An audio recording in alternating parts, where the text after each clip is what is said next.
साथीहरु आजको टपिक रहेको छ यदि तपाई विदेशमा हुनुहुन्छ एनसेल सिमहरु चलाइराख्नु भएको छ तर केही दिनबाट तपाईको एनसेल सिममा चाहिँ टावर आएको छैन यानी कि नेटवर्क काम गरिरहेको छैन। सो यो समस्याको समाधान चाहिँ आज मैले लिएर आएको छु। सो भिडियोलाई अन्तिमसम्म हेर्दै जानु होला। र यसमा लगेको सिमहरुबाट चाहिँ तपाईले चाहिँ अनलाइन कारोबारहरु गरिराख्नु भएको छ, बैंकिङ कारोबारहरु गरिराख्नु भएको छ भनेदेखि चाहिँ तपाईलाई केही समस्या पनि हुन सक्छ यदि तपाईको सिम डिस्कनेक्ट भयो अथवा तपाईको सिम नचल्ने भयो भनेदेखि। सो आज यसको प्रब्लमको सल्भ लिएर आएको छु मैले, भिडियोलाई हेर्दै जानु होला।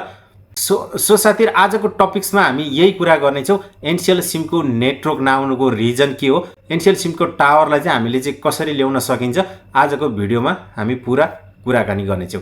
र साथीहरु यदि तपाई मेरो च्यानलमा नयाँ हुनुहुन्छ भने चाहिँ प्लिज च्यानललाई सब्स्क्राइब गरिदिनु होला, किनभनेदेखि यस्तै खालको नयाँ भिडियोहरु फेरि पनि आगामी दिनहरुमा म लिएर आउने छु। साथीहरु ढिलो नगरी आजको टपिक्सलाई अगाडि बढाउँ। यदि तपाईले विदेशमा चाहिँ एनसेल सिम चलाइराख्नु भएको छ भनेदेखि सायद तपाईको नो सिग्नल भनेर आइरहेको होला, तपाईले ब्यालेन्स पनि हाल्नु भइरहेको छ र तपाईले रोमिङ सर्भिस एक्टिभेट पनि गर्नु भइरहेको छ तर तपाईको सिग्नल आइरहेको छैन। साथीहरु तपाईले एउटा कुरा ध्यान दिनु होला, केही समय अगाडि एनसेल नेपालले चाहिँ एउटा नयाँ पोलिसी ल्याएको थियो, यदि तपाईले चाहिँ रोमिङ सर्भिस एक्टिभेट गर्न चाहनु भयो भनेदेखि तपाईले एनसेल कम्पनीलाई चाहिँ 50 रुपैयाँ फी तिर्नु पर्ने हुन्छ। अदरवाइज तपाईको सिग्नल पनि डिस्कनेक्ट हुन सक्छ, किनभनेदेखि तपाईको अटो रिनो भइरहेको छैन त्यो 50 रुपैयाँ फी। सायद यसले गर्दा पनि तपाईको नेटवर्क नआएको हुन सक्छ।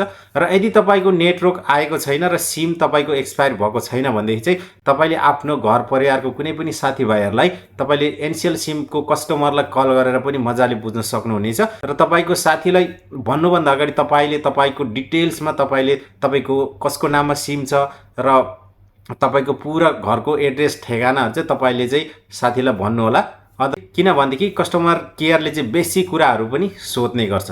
कस्टमरलाई फोन गरेर पनि तपाईको सिममा चाहिँ नेटवर्क सिग्नल आएको छैन भनेदेखि एनसेल फेसबुक पेज रहेको छ, त्यहाँ तपाईले चाहिँ मजाले मेसेज गर्न सक्नुहुन्छ तपाईको समस्या के हो र कहिलेबाट चाहिँ यस्तो भएको भनेर पूरा तपाईले चाहिँ मेसेज लेख्न सक्नुहुनेछ। मेसेज लेख्दाखेरि तपाईले तपाईको डिटेल्समा चाहिँ तपाईले बताउनु पर्नेछ तपाईको एनसेल तपाईको सिग्नल नआएको हो कि रोमिङ सर्भिस एक्टिभेट फी नबुझाएको हो कि, यस्तो पूरा डिटेल्समा तपाईले जानकारी गराउनु होला मेसेजमा, तपाईको अवश्य पनि तपाईको सिमको सिग्नल आउनेछ।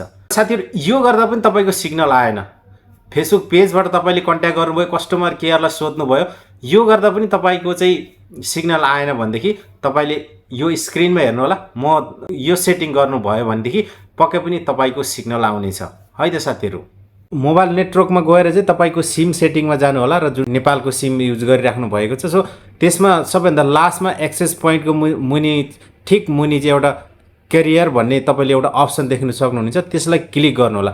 त्यसलाई क्लिक गरिसकेपछि तपाईको चाहिँ अटो सिलेक्टमा होला, त्यसलाई एकचोटी अफ गर्नु होला। यदि तपाईले अफ गरिसकेपछि तपाई जुन कन्ट्रीमा बस्नुहुन्छ त्यो कन्ट्रीको तपाईको सिमको चाहिँ नेटवर्कहरु आउँछ, 3G 4G 2G यस्तो खालको चाहिँ सिमको नेटवर्कहरु आउँछ र त्यो सिमलाई चाहिँ तपाईले कुनै एक सिमलाई चाहिँ सिलेक्ट गरेर चाहिँ तपाईले चाहिँ कनेक्ट गर्न सक्नुहुनेछ। साथीहरु आजको भिडियो यति नै थियो। कस्तो लाग्यो यो भिडियो? सायद तपाई मैले भने बमोजिम तपाईले चाहिँ गर्नुभयो भने तपाईको एनसेल सिमको नेटवर्क अवश्य आउँछ, तर तपाईले एभ्री मन्थ तपाईले चाहिँ रोमिङ सर्भिसको फी तिर्नु होला र इयरली रूपमा तपाईले फी तिर्दाखेरि 600 रुपैयाँ एनसेल नेपाललाई चाहिँ रोमिङ सर्भिसको तिर्नुपर्ने हुन्छ र सिमको सेल्फ लाइफ बढाउनको लागि तपाईले मिनिमम पनि 1000 देखि 1200 सम्मको रिचार्ज चाहिँ गर्नु होला। र यो भिडियो राम्रो लागेमा तपाईले शेयर पनि गर्न सक्नुहुनेछ साथीभाइहरुलाई। Thank you so much guys.